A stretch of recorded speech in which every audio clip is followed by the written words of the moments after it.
Hello, চলে এসেছি একটি নতুন ভিডিও নিয়ে। তো আমি এখানে রেডি হয়ে যাব একটি রাইস সেরেমনিতে। আসলে আমার কলিগ, যদিও উনি রিটায়ার করে গেছেন, ওনার মেয়ের ঘরের ছেলে অর্থাৎ নাতির রাইস সেরেমনিতে আজকে আমার ইনভাইট ছিল। আমার বলতে আমার অফিসের সকলেরই ইনভাইট ছিল, তো আমরা চলে যাব আজকে ওখানে। তাই অল্প রেডি হয়ে নিচ্ছিলাম।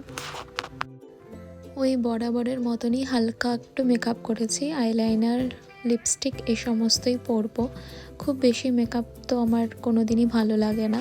তোমাদেরকে আগের কোনো ভিডিওতেই আমার বলা হয়ে ওঠেনি, আমি আসলে রেলওয়েতে কর্মরত।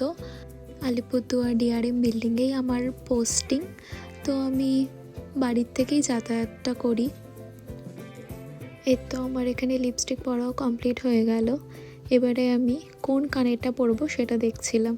কতগুলো অপশানস রেখেছিলাম কানেরের, কিন্তু কেন জানি কোনোটাই পছন্দ হচ্ছিল না। লাস্টে এই ঝুমকোটাই মনে হচ্ছিলো যে ভালো লাগবে, তো ঝুমকোটি পরে নিয়েছিলাম। এবারে হাতে কি পরবো ওটা নিয়ে ভাবছিলাম। তো ব্যাঙ্গেলসের বক্সটি নিয়ে দেখছিলাম যে কোন ব্যাঙ্গেলসটি এই চুড়িদারের সাথে যাবে। লাস্টে এই মাল্টি কালারের ব্যাঙ্গেলসটি পরে নিয়েছিলাম, যেটা হয়তো যাচ্ছিল চুড়িদারের সাথে, যদিও সেকেন্ড অপশন হিসেবে এটাই দেখেছিলাম, কিন্তু মনে হলো না মাল্টি কালারের ব্যাঙ্গেলসটি বেশি ভালো লাগছে। এবারে চুলটিকে হালকা কম করে নিয়ে এই ওড়নাটি ট্রাই করছিলাম যে কীভাবে ওড়নাটি স্টাইল করব। লাস্টে এইভাবে নর্মালি গলা দিয়ে নিয়ে নিয়েছিলাম। আজকের পারফিউম অফ দ্য ডে হলো এই বেলা ভিটার ভ্যানিলা লাক্স, যেটির গন্ধ খুবই সুন্দর। এই তো আমরা পৌঁছে গেছি লোকেশানে।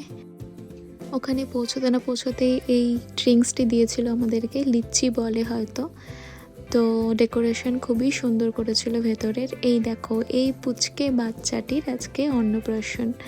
বাচ্চাটি বহুত কিউট ছিল। এরপরে আমরা খেতে বসে পড়েছিলাম। রান্না তো খুবই ভালো হয়েছিল। আমার সবথেকে ফেভারিট ছিল যে জিনিসটা, সেটা হলো এই যে চিংড়ি মাছের মালাইকারি। এরপরে বাড়ি ফিরে এসেছিলাম। আজকে ভিডিওটা এতটুকুই থাকলো। টাটা।